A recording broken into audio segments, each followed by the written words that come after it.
Today we will continue explaining chapter 1, that is Rise of Nationalism in Europe. And our today's topic will be unifications of Italy, unifications of Germany, nationalism in Greece, nationalism in Hungary, and nationalism in Poland. And firstly, let's see unifications of Italy. If we talk about Italy, it was divided into various parts.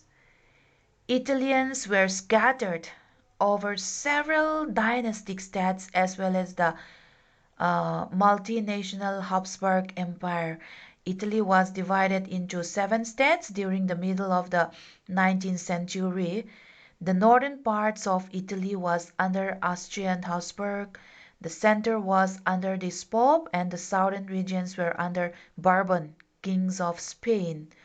Only one, that is Sardinia-Piedmont, was under an Italian princely house. Not only this, the Italian language was not a common form and had many regional and local variations. Okay, now let's see Giuseppe Mazzini. Mazzini was one of the great revolutionaries of Italy and had tried to unify Italy during the 1830s and had formed a secret society called this Young Italy for the fulfillment of his goal. His goal was to unify Italy. Okay.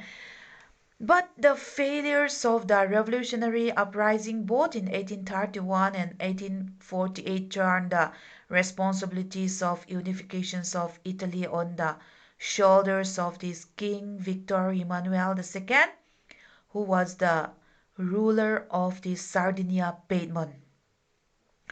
This was to be done through war. So the elite of this region favored the unifications of Italy as this would offer them economic and prosperity and political dominance, just like Germany. A chief minister plays an important role in the unifications of this Italy. Okay, and now let's talk about Cavour.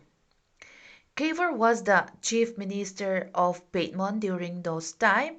Uh, he led the movement to unify the regions of Italy, and this Cavour was he was neither a revolutionary nor a democrat. He was a wealthy and educated elite who could speak French much better than this Italian. So it was due to the diplomatic skills of this Cavour that allowed Sardinia Piedmont along with this France to defeat the Austrian force in 1851.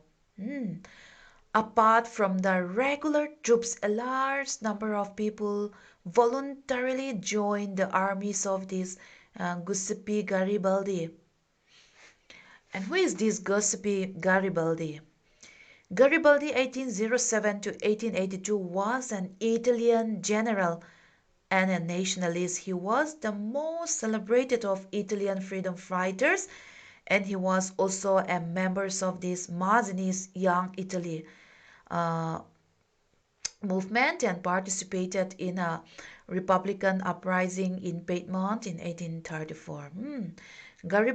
Garibaldi led his volunteer forces in 1860 into the South Italy and then the kingdoms of Two Sicilies and succeeded in winning the supports of these local peasants in order to remove the Spanish rulers, that is the Bourbon king. And so, mm, uh, in 1861, this Victor Emmanuel II was proclaimed as the king of this unified Italy. And now let's see these unifications of Germany. In the 18th century, Germany was divided into a number of states, and some of these states ceased to exist during the Napoleonic Wars. So, at the end of the war, there were still 39 independent states in Germany, and Prussia was the most powerful and was dominated by big landlords known as the Junkers. So the nationalist feelings were widespread among the middle class Germans who had tried to unify the different regions of these German federations into a nation state governed by this elected parliament. So in May 1848, a large numbers of political associations came together to vote for all German National Assembly. So there was a representative met at Frankfurt, and the Frankfurt Assembly proposed the unification of Germany as a constitutional monarchy under the kings of this Prussia as emperor. But the king of Prussia rejected the offer, and the liberal initiatives of this nation's building was repressed by this combined force of the monarchy, the military, and the Junkers. Then on, Prussia, under its chief minister Otto von Bismarck, led the movement for this unifications of Germany, and Bismarck carried out this process with the help of this Prussian army and the bureaucracy. So he fought 3 wars in order to in order to unify this Germany. Bismarck fought 3 wars over 7 years with this Denmark, Austria, and France. Okay, Prussia was victorious in all the 3 wars, and the process of these unifications uh, was completed as a result of this Prussia's victory over this France. Consequently, on the 18th January 1871, an assembly comprising of uh, princes of these German states, representatives of this army, important Prussian ministers, and Bismarck gathered in the palace of this Versailles and proclaimed this Prussian king, Kaiser William, as the new German emperor. Okay, and now we go to nationalism in Greece. The Greek War of Independence, also known as the Greek Revolutions, it was a successful war of independence waged by these Greek revolutions, Greek revolutionaries against this Ottoman Empire between 1821 and 1830. The Greeks were later assisted by this Great Britain, France, and Russia, while the Ottomans were aided by their North African vassals, and war led to the formations of this modern Greece, and the revolution is celebrated by Greeks around the world as Independence Day on this 25 March, and Greece came under this Ottoman rule in the 15th century. In the decades before and after the fall of this Constantinople. So during the following century, there were unsuccessful Greek uprising against this Ottoman rule. In 1814, a secret organization called Filiki Etaria Society of Friends was formed with the aims of liberating Greece, and the plans of this Filiki Etera was discovered by the Ottoman authorities, forcing the revolutions to start earlier. And in 1821 and 1824, the Greeks organized 2 major revolts in which the Sultan of Turkey was Turkey suppressed completely. Moreover, this Russia invaded this Ottoman Empire and forced it to accept this Greek autonomy in the Treaty of this Adrianople 1829. So after 9 years of war, Greece was finally recognized as independent state under the London Protocol of February 1830, and further negotiations in 1832 led to the London Conference and the Treaty of Constantinople. These define the final borders of the new states and established this Prince Otto of Bavaria as the first king of Greece. And now let's go to rise of nationalism in Hungary.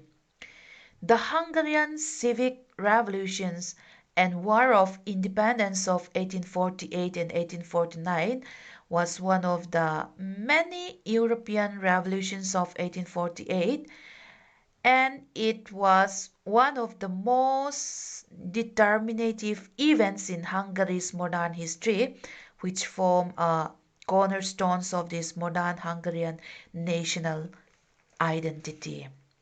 Hmm. So in 1867, Austria was divided into two parts, the Austrian Empire and the Kingdom of Hungary, in which the government remained centralized under this Austrian emperor. When the universal male suffrage was introduced in Austria in 1907, these Hungarian people insisted more strongly than ever that the Hungarian state must be makers in spirit. So during this World War I, Hungarian nationalists feels that their country had been drawn into war for the interests of this German and Austria. So these Hungarian people begin to pay heed to this. Graf Mihaly Karoli, whose main aim was independence from this Austria. And finally, on November 16, 1918, Hungary became an independent republic with Karoli as her provisional president. And now let's go to rise of nationalism in Poland. The kingdoms of Poland state was created on 3rd May 1815 by the Congress of Vienna 1815, and Poland during those time was ruled by Tsar of Russia till it lost in the First World War. Okay? And after defeated in the Crimean War 1854 and 1856, this Russian Empire under this Tsar Alexander II embarked on major liberal reforms which did not include political freedom. So in 1915, the German and Austrian drove out these Russian from Poland, and they suggested the creations of these Polish kingdoms. The changes of Polish independence increased radically in 1917 when this Wilson's 14 points declared that an independent Polish state should be erected. So, though the process for this independence was somehow delayed by Pilsudski-Domsky dualism, the Republic of this Poland was created at last in 1918, and the borders of this Polish state was fixed in 1922 after regional conflicts between this Poland and Russia were ended or resolved. Okay, kati song ka voi na kan explain to niya.